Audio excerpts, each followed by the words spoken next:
Hi everybody, welcome back. My name is Lynn and I'm Pretty Papercrafts 67. And today we're going to do some altered playing cards. I've got quite a few decks from when we cleaned out my mum's house and I just want to sort of do something with them. They're such a fun little project to create, and the sky's the limit in the designs that you can use on an altered playing card. There are many YouTube videos that do altered playing cards, so if you just enter that into your search bar, you'll come up with many options. But for me, yesterday I was just having a little play with my Tim Holtz product, and I created these 3 little altered playing cards. So I thought we might get on and do another one this morning on camera. Really fun idea. This one here I want to use as a bit of a focal piece on this piece of ephemera. But yeah, so very simple. I'm just going to be using 2 playing cards for this project, and I've got some background or some design elements I want to use on this one when we've got to that part. But basically all I want to do for the initial stages is I just want to cut out a square, and I'm just going to use the edge of these diamonds for my lines to cut my frame out of this playing card. So I'm just eyeballing. I'm not going to get too hung up on size and all of that sort of stuff, because once you've done all your decorating, you hardly even see this part that we're cutting out anyway. All right, so that sort of section I want to cut out of the playing card. So I'm just going to use a craft knife and just very carefully cut down this, or cut out this square.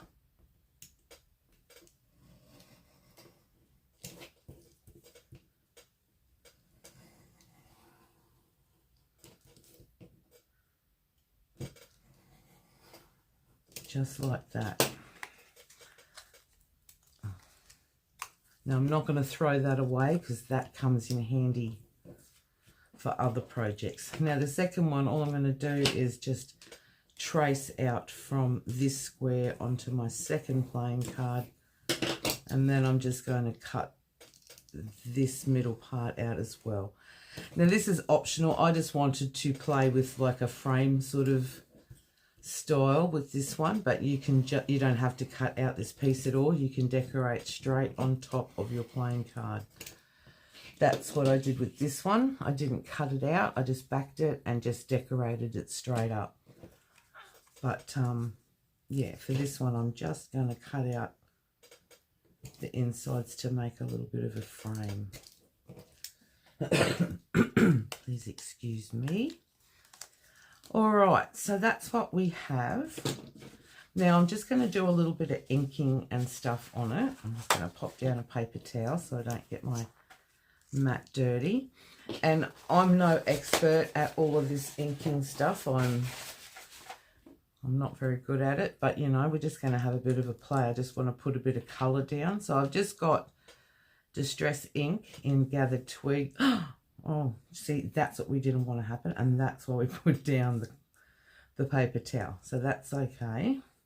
So I'm just going to put my colour in no real reason, just around my playing card. Look at that. And then I'm just going to just wipe that off around it a bit.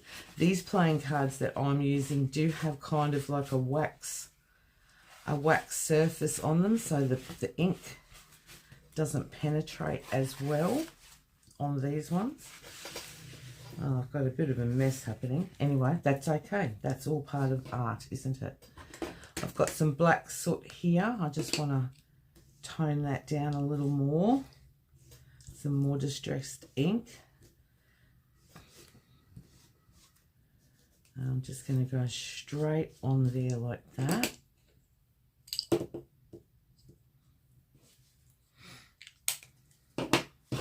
And then I'm going to kind of wipe that just to give it that really grungy look.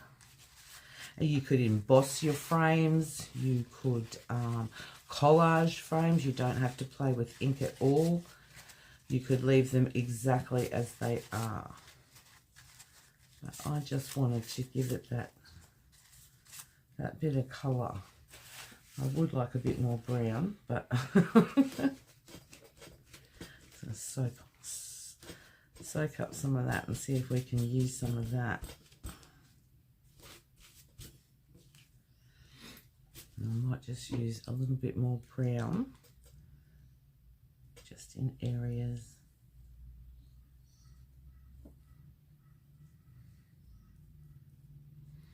Just to give it that really old look. I mean, these are old cards. I remember, wow, these cards would have been cards that the adults would have all played with when I was little. So they are an old set of cards anyway. All right, and then you can always keep these things for inky backgrounds. All right, so that's pretty much it I want to do for colour, just to make that look a bit grungy looking. All right, so now I'm just going to grab my ink pad, and I'm just going to go around those edges a bit.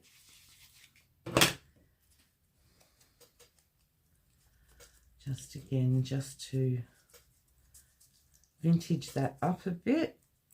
Now you could do hand stamping, and I have tried doing some numbers on one of the other ones, but because these cards have that glossy surface to them, I can't get an ink to dry. The inks that I have here won't dry so well, but I am going to try, I don't know, you might not see much of it, but I am going to try a little bit of stenciling. So again, I just want to put some paper towel down.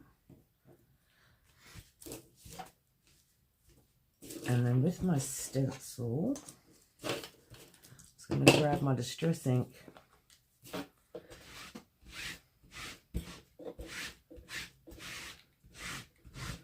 Do a bit of that kind of thing on the stencil. Add a bit of water, just a bit. Now, like I said, well, it turned out nicely there. I don't even know if this is going to work on this surface.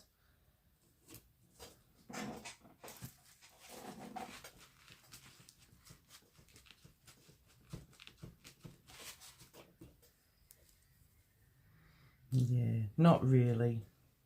It works nicely around it.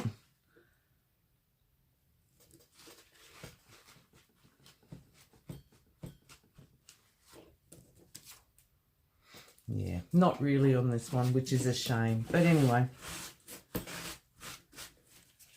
I did do that kind of thing on the surface of this one, and it came up with the dots and things, which is excellent. I love it. But yeah, these cards are a little bit harder to get an impression on. But anyway, I think that looks pretty grungy. I like that, so we'll take away all the messy stuff. Okay, so now basically all I want to do, I've got a piece of paper here that I want for my background, and I'm pretty much going to just sandwich that in between my background, my two frames. So all I want to do is take one of these plain cards, and I want to pop it down onto the background. Now with this one here, I did end up putting a background, but I actually put a piece of acetate in between there, and that looked really nice as well. Now that will look lovely if you're going to be sticking your playing card down onto a surface. But if you were leaving it just hang, I did end up putting this in the back because the acetate is beautiful that you can see through it, but then you can see the white background of the paper doll. So I didn't want that, so I did cover it up with some paper on the back. But if you wanted to, you could put a piece of acetate down here instead of a patterned background, and then you would have a clear background, which looks great. All right, so I'm just going to cut that out real quick.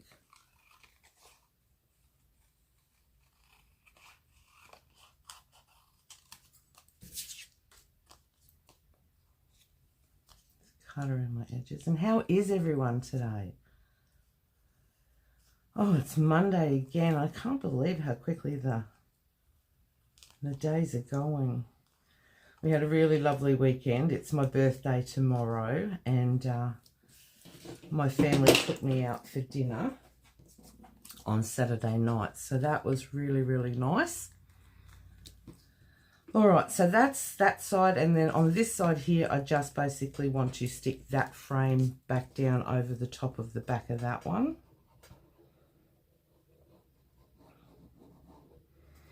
Now, usually I'm a bit of a sewer, as you know if you follow me, so normally I would sew around the edges of these, but I'm not going to sew around these ones with the machine. I'm going to do something a little different today.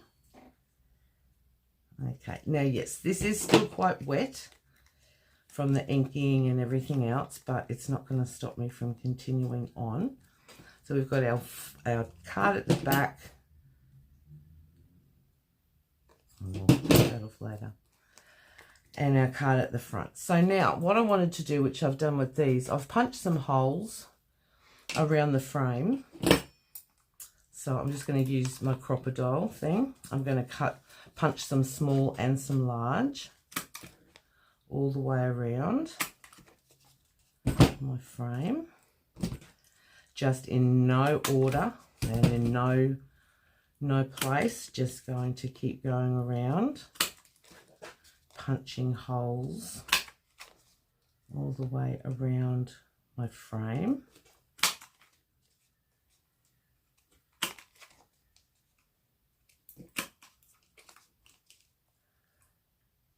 Like that. So that's the larger ones, you can see.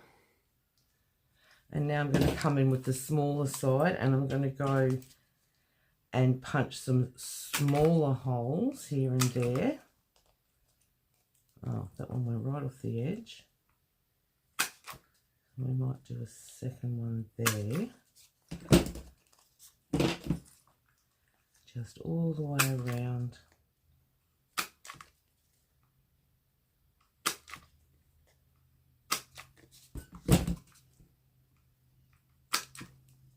Oh, that one went off the edge too.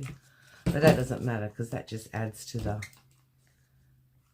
that old-fashioned look of it a bit.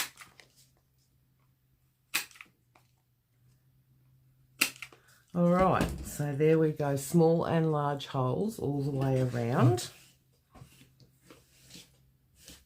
Get rid of some rubbish, you can go away. Now what I want to do is I've got some, it's just some twine. It was just cheap stuff. This one here I did with wax linen thread. This one here I've done with, this one here I did with elastic. But this one here I've just done with some basic, craft thread. It's just a Kmart brand. And what I'm going to do is this does take a bit, but I'm just going to go up and down into each hole and thread my thread all the way around the playing card where we've cut out all those holes, just for something different than machine sewing. And it's just a bit difficult for me sometimes to get them in the holes, but we will do our best. So just up and down, in and out, all the way around. Now, I just want to have a little chat today about, again, I've been made aware by one of my lovely subscribers about my videos swaying. Guys, I do apologise if it annoys you. I don't know what more to do. I've tried every single setting that I have on my phone. I've tried all the focus settings. I've tried the tracking settings. I've even spoken to the professionals, the so-called professionals at the phone shops, and nobody can kind of help me out. So I don't really notice it. When I do make a video, once I've edited the video to a point, I always watch it back on my phone, and I never see the swaying. It only becomes evident once the video has been uploaded onto YouTube. So yes, I've watched my videos because of this, and some of them do sway, some of them not so much, some of them worse than others, and I really don't know what to do. So I have tried again a different setting this morning, and I'm really hoping that this one works. I do apologise if it doesn't, and I have considered not making videos anymore because of it, because it's, you know, a lot of work, a lot of planning go into videos when you're making new projects for a video, for a YouTube video, and then it all just seems a bit wasted because the video is just not, apparently not great to watch. So I do apologise if you have been affected by it. I am trying to remedy the problem, but to no avail, unfortunately. And then down into that last one, and then we've got just that little bit of a, just something different, a little bit of a hand stitching around the card. So, you know, with these you can use either side, front or back, it doesn't matter because they're the same. And then I'm just going to tie this off. I'll do a double knot.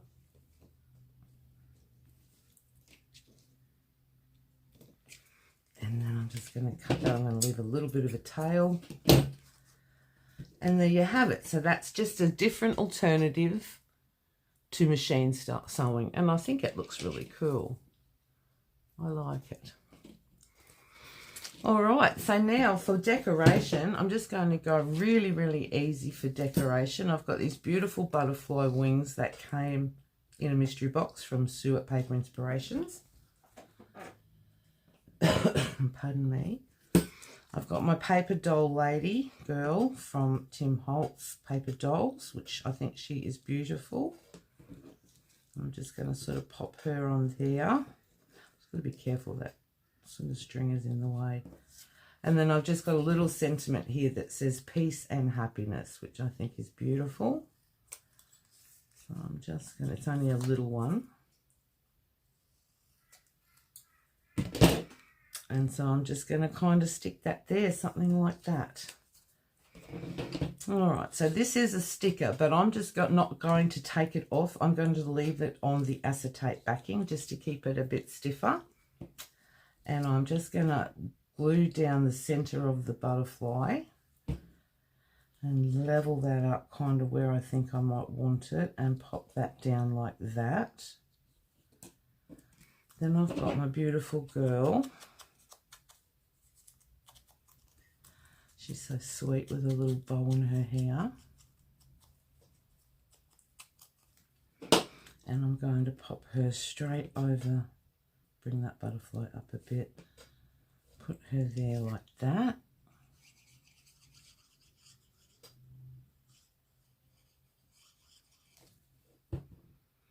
And put her down around about there. Oh, sorry if you can hear that. The rubbish man's here. Pardon me. And then we've got our sentiment, and I want to grunge that up a little bit. So I'm going to just put some ink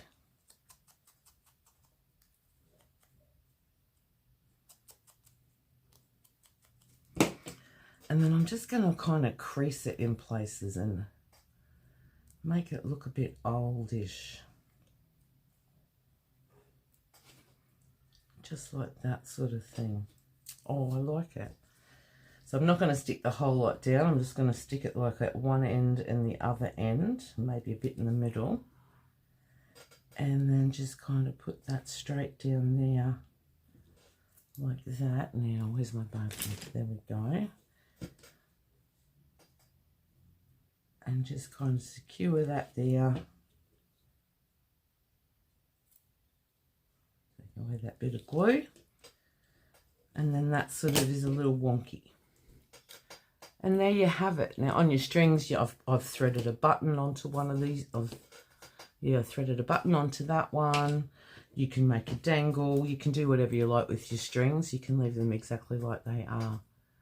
But how easy and simple was that? And it's just something a little different, very grungy. Yeah, very old looking, but just great for my needs, for what I want them for.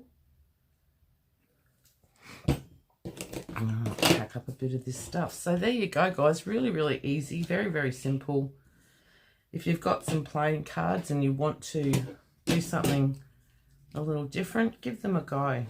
They don't have to be Tim Holtz. You can do whatever you like. You can do florals, botanicals, anything at all. So there you go. Altered playing cards. They're fun, easy, and they're going to be perfect for this new ephemera bundle that I'm just about to finish up for the Etsy store.